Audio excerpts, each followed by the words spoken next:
नमस्कार, मेरे YouTube channel में आपका बहुत बहुत स्वागत है।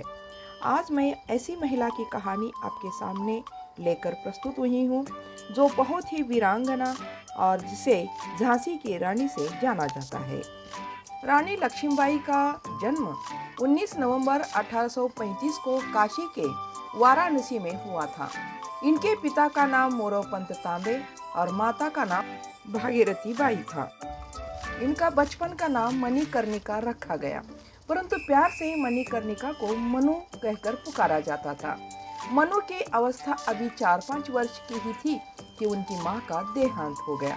पिता मोरोपंत तांबे एक साधारण ब्राह्मण और अंतिम पेशवा बाजीराव द्वितीय के सेवक थे। अपनी मां की मृत्यु के बाद वह पिता के साथ बिठूर आ गई। यहीं पर उन्होंने मल्ल विद्या, घुड़सवारी और शस्त्र विद्याएं सीखी। क्योंकि घर में मनु की देखभाल के लिए कोई नहीं था, इसलिए उनको पिता के साथ बिठूर आना पड़ा। बाजीराव के दरबार में वह जाया करती थी। बाजीराव मनु को प्यार से छबीली कहकर बुलाते थे। पेशवे बाजीराव के यहाँ रहते हुए ही लक्ष्मीबाई ने घुड़सवारी, धनुर्विद्या और तलवारबाजी सीख गई थी। कालांतर में मनु का विवाह 1842 में झांसी के राजा गंगाधर राव निवालकर के साथ बड़े धूमधाम से संपन्न हुआ। विवाह के बाद मनु का नाम लक्ष्मीबाई रखा। 1851 में रानी लक्ष्मीबाई ने एक पुत्र को जन्म दिया। संपूर्ण झांसी आनंदित हो उठी एवं उत्सव मनाया गया, किंतु यह आनंद ज्यादा दिनों तक नहीं टिक पाया।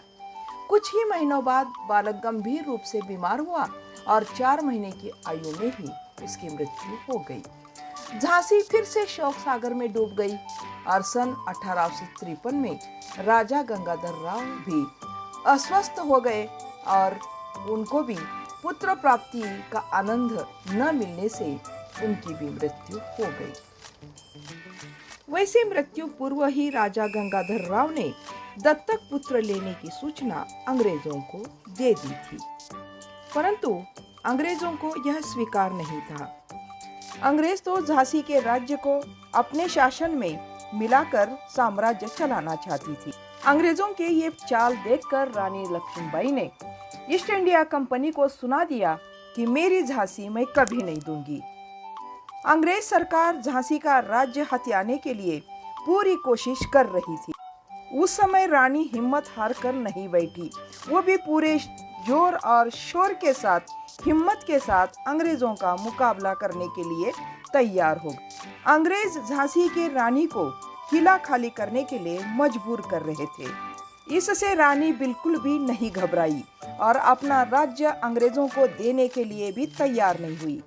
रानी लक्ष्मीबाई ने झांसी के राज्य को बचाने का पूरी तरह से प्रयत्न करने लगी और उसके लिए उन्होंने एक सेना का संगठन किया।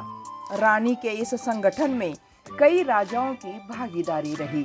उन्होंने महिलाओं की भी एक सेना तैयार की जिन्हें युद्ध में लड़ने के लिए ट्रेनिंग दी गई।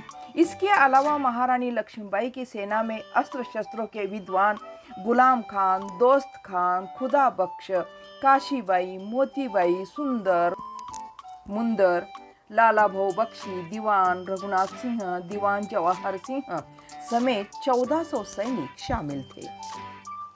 1857 को अंग्रेजों के खिलाफ विद्रोह जोर से शुरू हो गया। इस दौरान बंदूकों की गोलियों में सुअर और गोमांस की परत चढ़ा दी गई, जिसके बाद हिंदुओं की धार्मिक भावनाएं काफी आहत हुई। इसी वजह से पूरे देश में आक्रोश फैल गया था, जिसके बाद ब्रिटिश सरकार को इस विद्रोह को न चाहते हुए भी दबाना पड़ा और झांसी को महारानी लक्ष्मीबाई को सौंप देना पड़ा। 1857 में ही उनके पड़ोसी राज्य ओरछा और दतिया के राजाओं ने भी झांसी पर हमला कर दिया, लेकिन महारानी लक्ष्मीबाई ने अपनी बहादुरी का परिचय देते हुए उसमें भी अपनी जीत हासिल कर ली। मार्च 1858 में एक बार फिर झांसी राज्य में कब्जा करने की जिद लेकर अंग्रेजों ने सर हीरोज के नेतृत्व में झांसी पर हमला कर दिया, लेकिन इस बार झांसी को बचाने के लिए तात्या टोपे के नेतृत्व में करीब 20,000 सैनिकों के साथ लड़ाई लड़ी गई। यह लड़ाई करीब 2 हफ्ते तक चली। इस लड़ाई में अंग्रेजों ने झांसी के किले की दीवारें तोड़कर यहाँ कब्जा कर लिया। इसके साथ ही अंग्रेजी सैनिकों में झांसी में लूटपाट करना शुरू कर दी। इस संघर्ष के समय में भी रानी लक्ष्मीबाई ने साहस से काम ले लिया और किसी तरह अपने पुत्र दामोदर राव को बचाने का प्रयत्न किया। कहा जाता है कि उस समय रानी ने किले से छलांग लगाई थी और भागते हुए कालपी के और तात्या टोपे के पास पहुंची थी। वहां तात्या टोपे ने भी महारानी लक्ष्मीबाई का भरपूर साथ दिया था। इसके साथ ही वहां के पेशवा ने वहां के हालत को देखते हुए रानी को कालपी में शरण दी और इसके साथ ही उन्हें सैन्य बल भी दे दिया था। अंग्रेजों ने कालपी पर हमला किया। इस युद्ध में रानी लक्ष्मीबाई जीत गई और फिर उसके बाद फिर से अंग्रेज ने लड़ाई लड़ी और उसमें उनके अंग्रेजों की जीत हुई। उसके बाद रानी लक्ष्मीबाई तात्या टोपे के साथ ग्वालियर की तरफ बढ़ गई। ग्वालियर में भी अंग्रेजों के साथ घमासान युद्ध हुआ। ग्वालियर पर भी जीत हासिल की। उसके बाद 17 जून 1858 में रानी लक्ष्मीबाई ने किंग्स रॉयल आयरिश के खिलाफ लड़ाई लड़ी। ग्वालियर के पूर्व क्षेत्र का मोर्चा संभाला।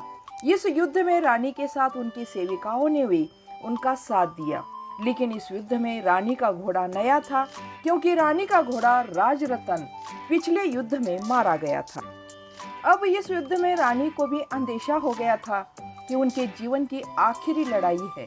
वे इस स्थिति को समझ गई और वीरता के साथ युद्ध करती रही, लेकिन इस युद्ध में रानी पूरी तरह से घायल हो चुकी थी। वे घोड़े से गिर गई थी। रानी पुरुष की पोशाक में पहने हुए थी, इसलिए अंग्रेज उन्हें पहचान नहीं पाए और रानी को युद्ध भूमि में छोड़कर वह आगे निकल गए। इसके बाद रानी के सैनिक उन्हें पास के गंगादास मठ में ले गए और उन्हें गंगा जल दिया। जिसके बाद महारानी लक्ष्मीबाई ने अपनी अंतिम इच्छा बताते हुए कहा कि कोई भी अंग्रेज उनके शरीर को हाथ ना लगाए। इस तरह 17 जून 1858 को कोटा के सराई के पास रानी लक्ष्मीबाई ग्वालियर के फुलबाग क्षेत्र में वीर गति को प्राप्त हुई।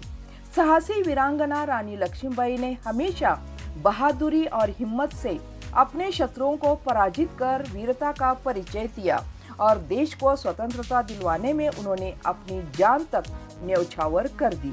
वही युद्ध लड़ने के लिए रानी लक्ष्मीबाई के पास न तो बड़ी सेना थी और न ही कोई बहुत बड़ा राज्य था, लेकिन फिर भी रानी लक्ष्मीबाई ने इस स्वतंत्रता संग्राम में जो साहस का परिचय दिया था वाकई तारीफे काबिल था। रानी की वीरता की प्रशंसा उनके दुश्मनों ने भी की थी। वहीं ऐसी वीरांगनाओं से भारत का सिर हमेशा गर्व से ऊंचा रहेगा। इसके साथ ही रानी लक्ष्मीबाई महिलाओं के लिए एक प्रेरणा स्रोत रहेगी। तभी तो कवयित्री सुभद्रा कुमारी चौहान ने भी क्या खूब लिखा है, खूब लड़ी मर्दानी वह तो झांसी वाली रानी थी। धन्यवाद। वीडियो अच्छा लगता है तो लाइक शेयर कमेंट्स करें, सब्सक्राइब करना ना भूले। धन्यवाद।